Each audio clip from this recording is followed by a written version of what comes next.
dalam rancangan undang-undang nanti itu keuangan akan berada di satu bagian nomenklatur dari lembaga tadi. Apakah masih badan atau kementerian? Maksudnya nanti apakah BPKH juga menjadi kementerian atau bagaimana nih? Nah, kita sementara ini mengusulkan fraksi PKB. Fraksi PKB mengusulkan BPKH itu tentu saja dalam ruang geraknya akan sangat terbatas, terutama tatkala melakukan koordinasi antar kementerian. Beda halnya kalau ini diurus oleh kementerian, jadi ada satu level di atas badan. Ada beberapa testimoni dari anggota Dewan Komisi 8 bahwa ada RUU tentang pengelolaan dana haji juga, keuangan haji, yaitu bagaimana memberikan sebuah keleluasaan bagi BPKH untuk menginvestasikan di ekosistem haji. Artinya ini lembaga ini masih dipandang relevan untuk mengelola dana umat ini.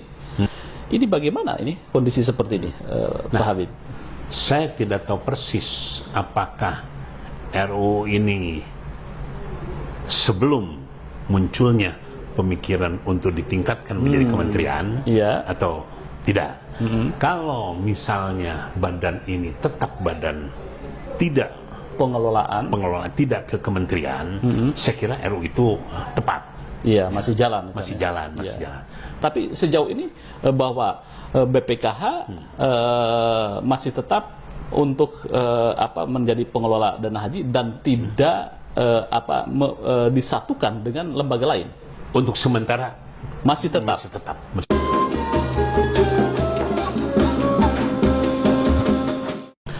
Assalamualaikum warahmatullahi wabarakatuh. Waalaikumsalam warahmatullahi wabarakatuh. Pemirsa, saya sekarang bersama dengan Habib Syarif Muhammad. Beliau adalah anggota Panja RUU Haji yang membahas tentang pelaksanaan haji di 2026. Begitu ya Habib ya? Betul. Ya. Ada hal yang menurut saya, pantauan saya itu Pak Habib, kemarin itu tentang RUU Haji itu ada klausal bahwa mendorong BPH itu menjadi kementerian. Terus kemudian yang kedua, pelaksanaan atau pengelolaan dana haji itu harus terpusat. Nah, untuk lebih jelasnya, saya akan sedikit bertanya tentang apa dinamika RUU Haji ini. Mungkin bisa dibicarakan atau dipaparkan bagaimana ini kronologi dan juga latar belakangnya ini. Baik, RUU Haji menjadi inisiatif dari Komisi 8. Komisi 8 menyerahkan ke Badan Legislasi untuk dikaji dan didalami. Terjadilah proses harmonisasi. Nah, tentu saja kita perlu mengetahui lebih jauh apa latar belakang dari RUU ini, sehingga aturan haji perlu dituangkan dalam sebuah undang-undang. Yang pertama, ibadah haji itu merupakan ibadah tahunan.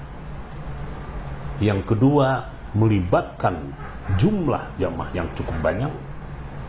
Kemudian yang ketiga, perlu koordinasi antar beberapa kementerian. Betul. Kementerian Kesehatan, Kementerian Perhubungan, dan lain-lain sebagainya. Berikutnya, karena dari tahun ke tahun urusan haji ini nampaknya kita belum mendapatkan sebuah model pelayanan yang optimis, pelayanan yang maksimal, pelayanan yang baik, dan dari tahun ke tahun ada saja persoalan haji. Oleh karena itu, kami dari fraksi Kebangkitan Bangsa mendorong, karena kalau hanya sebatas badan, tentu saja sulit untuk melakukan koordinasi. Oleh karena itu, kita usulkan di kata akhir, kata mini fraksi PKB, kita mengusulkan agar supaya badan ini ditingkatkan lebih jauh menjadi kementerian. Betul. Yang pertama, jumlah banyak. Yang kedua, keuangan yang tidak sedikit. Kemudian yang ketiga, harus dilakukan oleh orang-orang yang memang fokus kepada persoalan haji. Nah, oleh karena itu kita coba tuangkan, misalnya berkaitan dengan PPIH, pembimbing ibadah haji. Kemarin muncul satu gagasan, selain ketua kloter, kemudian pembimbing ibadah dan dokter kembali ditambah 2 orang, yang kemarin 1 orang, ada satu usulan tambahan. Apa itu? Bahwa perlu di PPH ini ada petugas yang khusus melindungi keamanan haji. Karena fakta di lapangan kemarin, banyak sekali jamaah yang terpapar nampaknya tidak mendapatkan perhatian khusus dari para petugas yang ditunjuk oleh kementerian.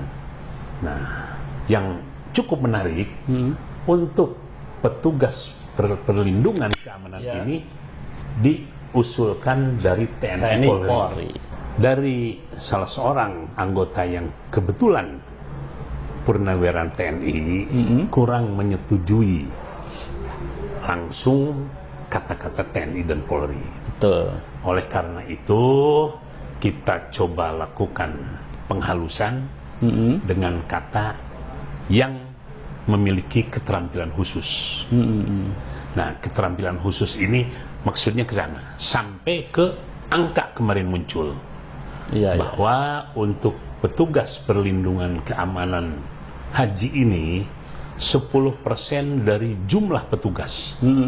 Jumlah petugas sementara ini jumlahnya 4.000, 10% artinya kurang lebih 400. Oh, 400. Iya.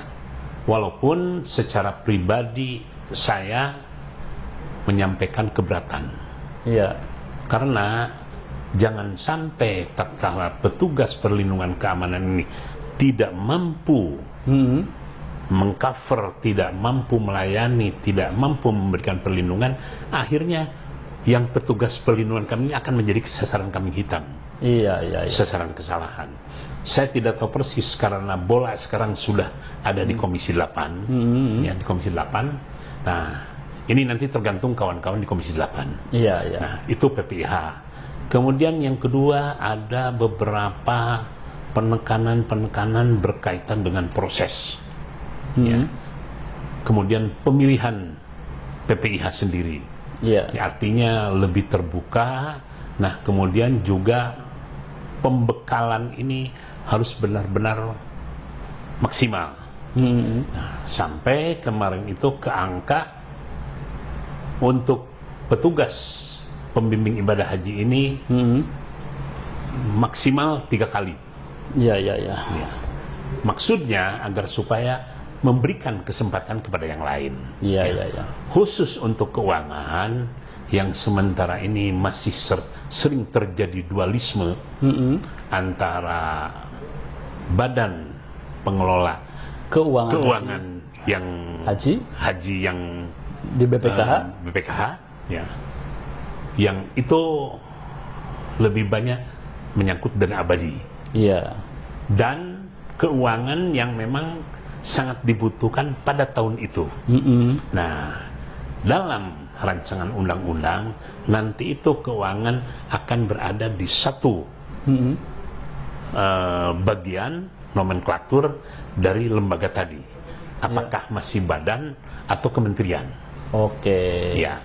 Maksudnya nanti apakah BPKH juga menjadi kementerian atau bagaimana nih?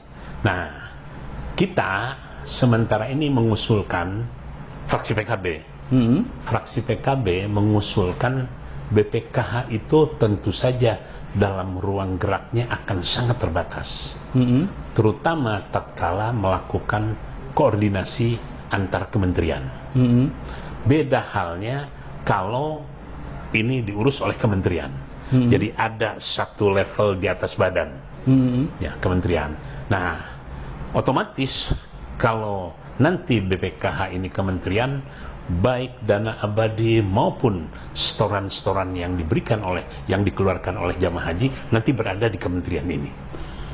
Iya, ya. Oke, ini menarik, pemirsa. BPKH adalah Badan Pengelola Keuangan Haji. Ya. Yang diamanatkan bagaimana agar dana haji ini bisa optimal dan mendapatkan jamaah itu mendapatkan nilai manfaatnya. Sementara ini kan BPKH itu non budgeter. Non budgeter, betul. Kemudian kalau jadi kementerian ini bagaimana teknis ketika si kementerian ini berbisnis? Ya. Apakah boleh? Nah, itu ada beberapa klausul khusus berkaitan dengan keuangan ini. Ada satu klausul dilarang untuk diputarkan, dilarang untuk dimanfaatkan di luar keperluan haji sendiri. Ini yang menjadi sebuah concern Pak Habib, gitu ya. Kenapa BPKH ini dinilai oleh beberapa kalangan bahwa ini akuntabel, kredibel, dan memiliki nilai manfaat konkret. Jadi ketika ini dibuat sebuah mekanisme bisnis yang lebih akuntabel, kemudian juga ada payung hukumnya. Yang saya lihat itu Komisi 8 kan sedang membuat payung hukum bagaimana BPKH itu biar lebih advance untuk berbisnisnya. Artinya bahwa uang haji yang sekitar 25 juta itu oleh peserta jamaah itu ya, calon, kemudian diputarkan untuk mendapatkan nilai manfaat. Ya sejauh ini menurut beberapa pihak bahwa BPKH itu sudah on the track. Ini bagaimana relevansinya dengan kebijakan yang ada? Berkaitan dengan keuangan itu sangat sensitif. Kalau dalam rumus agama namanya ikhtiyat. Salah satu bentuk kehati-hatian.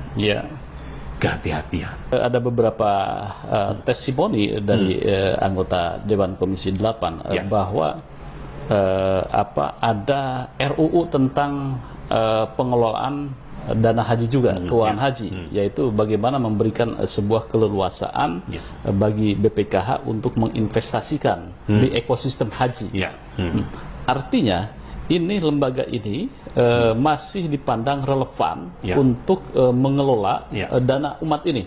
Kemudian mekanismenya, salah satu tim pengawasan itu kan ada di situ anggota dewan Komisi 8 di situ, tim DPR di situ. Nah, ini bagaimana ini kondisi seperti ini, Pak Habib?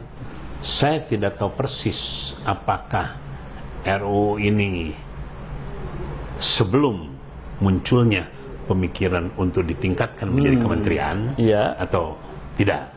Kalau misalnya badan ini tetap badan tidak pengelolaan tidak ke kementerian, saya kira RUU itu tepat. Iya, masih jalan. Masih jalan.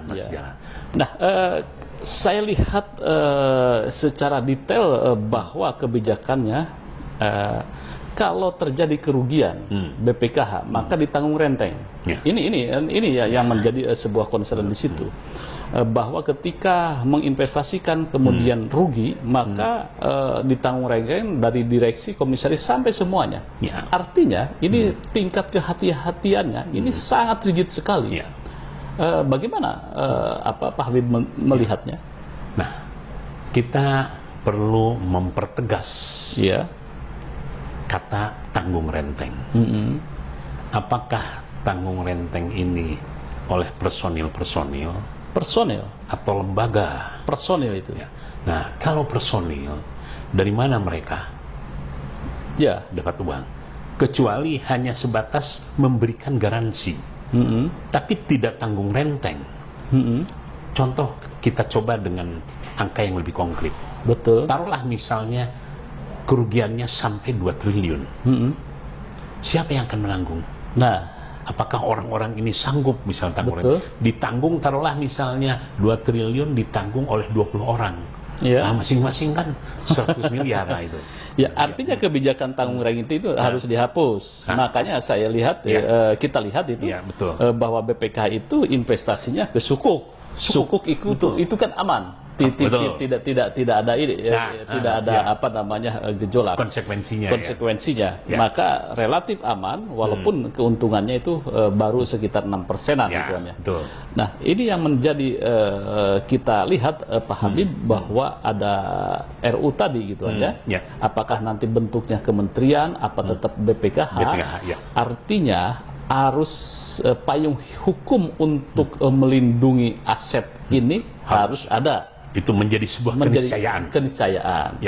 Artinya di sini bahwa peran BPKH menurut anggota dewan ini masih tetap independen atau menyatu dengan kementerian atau menjadi satu kementerian, salah satu kementerian. Itu akan ada beberapa alternatif. Bisa saja BPKH independen, mandiri, dan tadi salah satu syaratnya sampai sejauh mana transparansi bisa diberikan. Betul. Yang kedua alternatifnya bisa dengan kementerian, karena yang mengetahui persis apa problem jamaah adalah kementerian. Berapa sih tahun ini setiap calon jamaah harus disubsidi?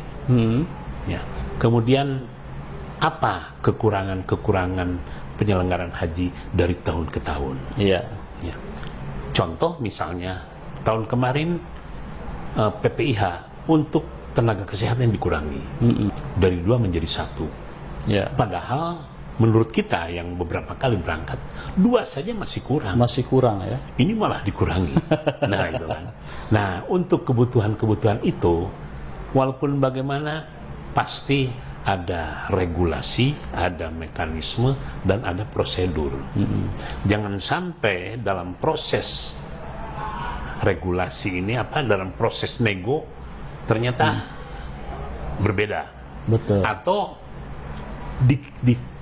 dikhawatirkan mungkin dari sekian dana abadi tahu-tahu lebih daripada 70% yang di luar. Itu gimana kira-kira? Keterbukaan itu akan menjadi sebuah jaminan, dan itu nampaknya yang akan dituangkan dalam klausul-klausul yang lebih ketat. Baik. Ini sebuah pembahasan yang sangat rigid bahwa persoalan pengelolaan haji kemudian juga dana haji menjadi concern di anggota dewan. Mudah-mudahan ini sebentar lagi kita mendapatkan sebuah konklusi Pak Habib konklusi bagaimana sejatinya pengelolaan haji atau dana haji itu bisa dikelola sebagaimana mestinya, dan juga peran-peran seperti BPKH kemudian BPH itu memiliki peran masing-masing. Tapi sejauh ini bahwa BPKH masih tetap untuk menjadi pengelola dana haji dan tidak disatukan dengan lembaga lain. Untuk sementara masih tetap. Dan maaf Mas, mungkin selain dana ada faktor ekstern di haji ini, terutama berkaitan dengan kebijakan pemerintah Saudi. Itu mungkin akan menjadi pembahasan lain. Pembahasan lain. Baik, terima kasih Pak Habib. Lain kali nanti kita lagi. Kawan-kawan semua. Terima kasih. Jangan lupa like, share, subscribe. Wassalamualaikum warahmatullahi wabarakatuh. Waalaikumsalam warahmatullahi wabarakatuh.